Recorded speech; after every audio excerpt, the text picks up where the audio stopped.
Jadi padang gurun itulah yang akan membuat mentalitas kita baru. Benar-benar kita akan dibentuk sebagai manusia baru.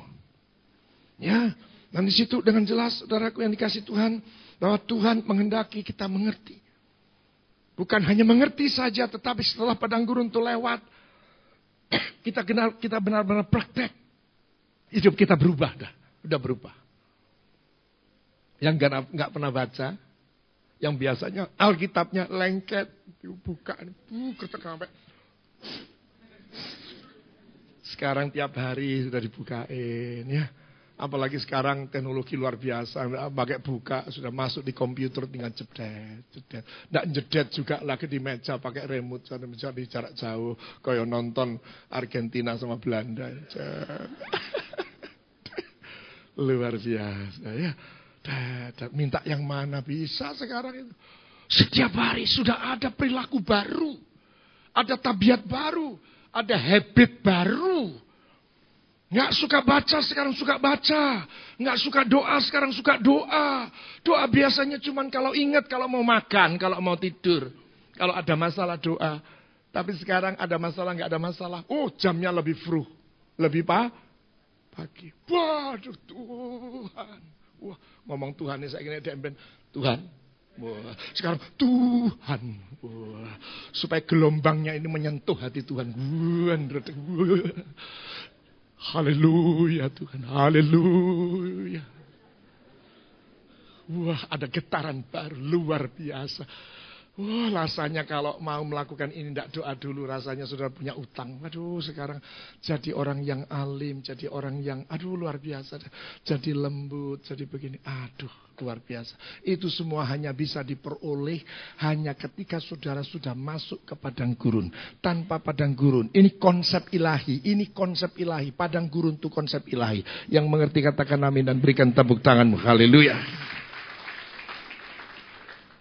Mungkin saudara terlahir kaya. Warisanmu banyak. Tapi ketika engkau merelakan dirimu untuk digembalakan every day oleh Tuhan.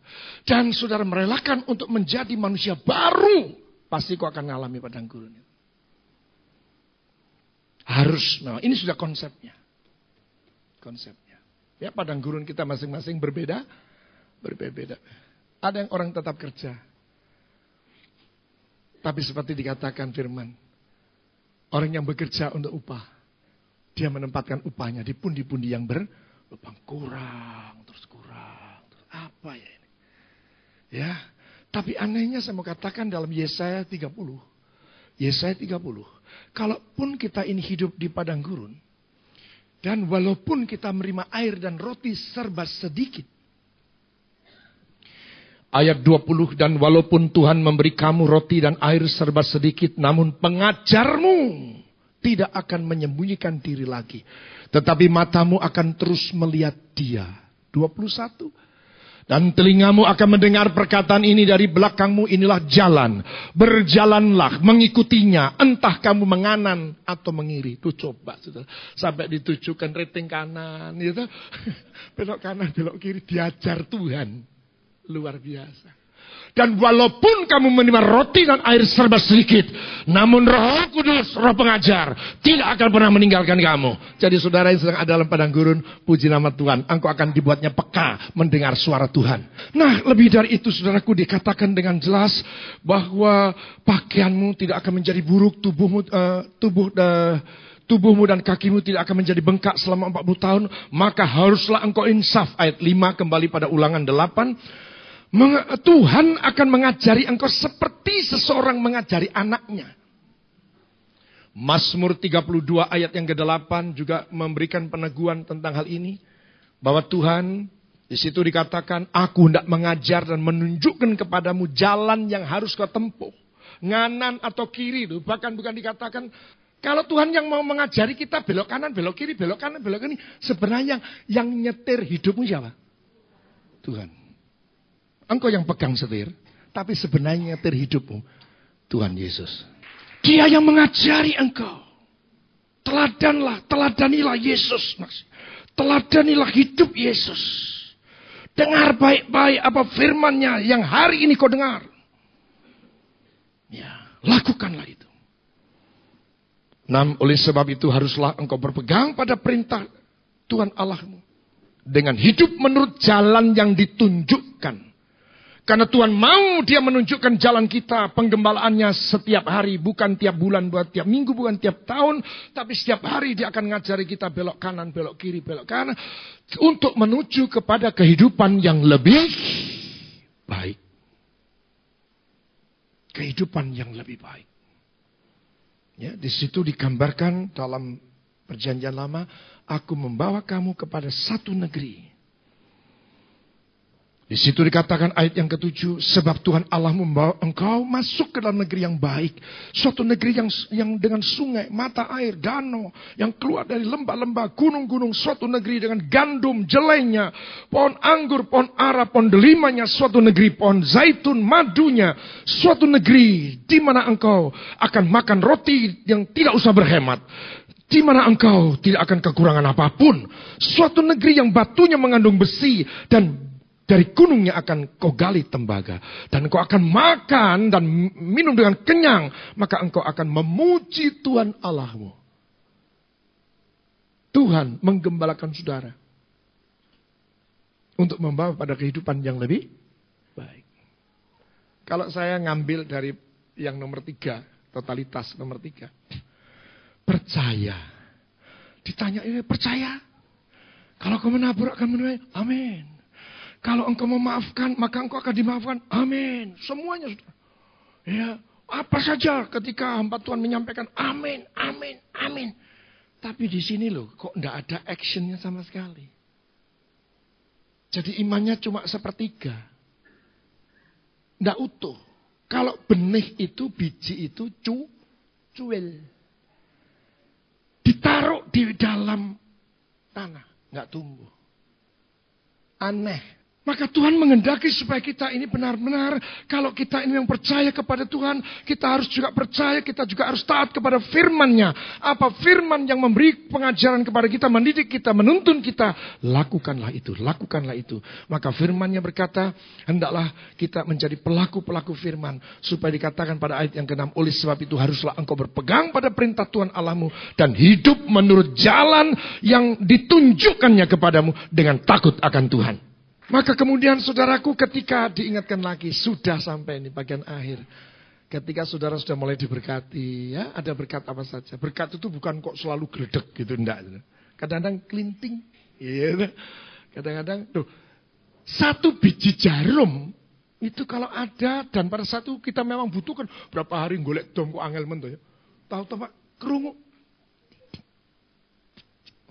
Cilik banget soalnya. Itu pun sudah berkat. Berkat itu bukan selalu yang geledek, bukan. Ya, kita mulai hati-hati. Di situ dikatakan ayat 11, hati-hatilah supaya jangan engkau melupakan Tuhan Allahmu dengan tidak berpegang pada perintah, peraturan dan ketetapannya yang kusampaikan kepadamu pada hari ini. Dan supaya apabila engkau sudah makan dan kenyang, mendirikan rumah-rumah yang baik dengan mendiaminya.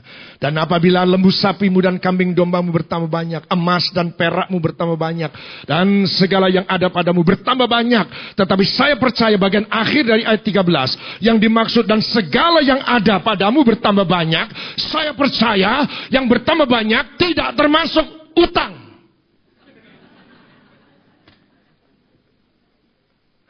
Karena kalau orang manusia baru itu firman Tuhan sudah mengatakan, kamu tidak akan meminjam, tapi kamu akan meminjami. Kalau sudah tambah banyak, sudah nikmatlah hidup ini. Aduh nikmatlah gitu ya. Ya. Rancak bana. Amin. Orang Padang kalau sudah keadaan baik, cuma heran saya. Saya tanya sama orang Padang, kalau orang laki ganteng apa? Rancak bana. Orang cantik, rancak bana. Makanan Padang enak. Apa itu? Rancak bana. Loh kok rancak bana kabeh? Jadi ternyata saudara orang ganteng itu masakan Padang.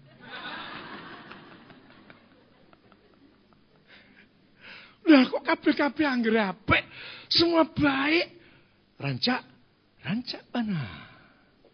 Ya, sehingga saya simpulkan, wah kalau begitu wanita cantik, orang ganteng, rancak bana kan? Iya rancak bana. Berarti sama ya dengan masakan Padang ya. Kalau sudah baik, jangan melupakan Tuhan Allahmu. Amin. Jangan melupakan Tuhan Allahmu. Tetap setia, tetap taat, tetap. Amin. Dan ayat 16, jangan engkau menjadi tinggi hati. Kapan kita tinggi hati? Bukan berarti sudah dengan petentang begini. Siapa kamu? Sudiana, kamu jenenge kok padha karo aku toh, Sudi toh? Gantiin. Bukan. Kapan kita disebut tinggi hati? Ketika kita mulai melupakan Tuhan. Kapan kita melupakan Tuhan? Kalau kita sudah mulai tidak setia. Biasanya setiap hari baca firman, setiap hari berdoa, setiap hari melakukan ini itu. Sekarang mulai repot Pak Sudi, repot. Toko saya semakin rame Pak, luar biasa. Zaman pertama mulai diberkati, Sabtu, Sabat, Minggu, Sabat, tutup Pak. Begitu ada persaingan dan lain sebagainya. Bukti sekarang kalau hidup ini kompetitif sekali saudara. Dengan bangga Astra memberikan pengumuman di depannya. Mulai hari ini kami buka sampai jam 8 malam. Hari Minggu buka. Apa artinya? Mereka mau mencuri waktunya Tuhan. Gak sadar, Pak. Gak sengaja Pak, satu saat ada pemesanan barang Pak. Dan terpaksa hari Sabtu itu saya buka Pak untuk mengeluarkan barang Pak. Nah waktu saya mengeluarkan barang itu banyak pembeli datang Pak. Loh ternyata hari Sabtu ini omsetnya lebih tinggi dari hari biasanya. Jadi ya sekarang Sabtu ya saya buka Pak toko saya. Oh gitu ya. Haleluya. Biasanya melu doa puasa. Ini contoh loh. Enggak ngerasani saudara loh. Enggak. Mek contoh ini. Nanti kalau tidak diperjelas begini SMS masuk. Aduh kalau SMS masuk itu grrrr, sekaligus 20 gitu. Udah habis itu udah satu saat ada kan barang masuk karena truknya terlambat. Karena truknya itu mogok sehingga mestinya masuk Jumat, masuknya Minggu ke toko Pak. Jadi terpaksa saya Pak habis ibadah kapan itu Pak. Saya ke toko buka toko Pak karena barang masuk. Waktu barang masuk itu Pak, selama barang masuk, banyak pembeli datang Pak. Ternyata hitung-hitung Pak, omset hari Minggu ternyata juga lebih besar dari hari biasanya. Jadi, hari Minggu juga bukan. Siapa yang tinggi hati? Bukan berarti dengan gayanya, lalu pakaiannya piano, lalu rambutnya disemit di kayak jelly diunggah nih gitu. Ya. Seperti motivator kemarin yang datang, ada apa ya kok dua-duanya dibuat gitu. Jadi kalau memang selalu berhasil tuh rambutnya pun dibuat. Begitu saya pulang saudara, ketemu anak saya. Anak laki saya sekarang begitu loh. Mas, saya sampai tanya, Mas, kowe iki lemu cukur nggondi to Mas? Ada apa tuh Pak? Lah aku kok njagrik ngono. Oh memang sengaja tak kasih jelly gitu. Oh alah, saiki model. Rambutnya jegrik. Bukan itu yang dimaksud tinggi hati. Ketika saudara sudah mulai melupakan Tuhan, saudara disebut orang yang tinggi hati. Tapi saya percaya, di tempat ini nggak ada lagi. Yang terakhir, jangan jadi tinggi hati kalau sudah diberkati. Jangan melupakan Tuhan. Dan jangan berkata bahwa oleh kekuatankulah. Dan jangan sampai berkata, bukan berkata, jangan sampai kau katakan dalam hatimu, belum kau ucapkan, belum kau sepamer pada orang. Tapi itu masih dalam hatimu, ayat 17. Kekuasaankulah dan kekuatan tangankulah yang membuat aku memperoleh kekayaan ini. Tetapi haruslah engkau ingat kepada Tuhan Allahmu, sebab dialah yang memberikan kepadamu kekuatan untuk memperoleh apa? Kekayaan. Dengan maksud meneguhkan perjanjian. Oh ini loh penggenapan firman Tuhan. Amin. Saudara mau hidup totalitas buat Tuhan? Maka intinya Tuhan mengendaki kalau kita memang mau hidup totalitas pada Tuhan, izinkan Tuhan untuk membawa saudara di padang gurun. Mengapa sampai 40 tahun? Karena bangsa Israel hari-hari itu nyelentung. Tidak mau melakukan apa yang diperintahkan Tuhan hari itu. Jadi membuat lama.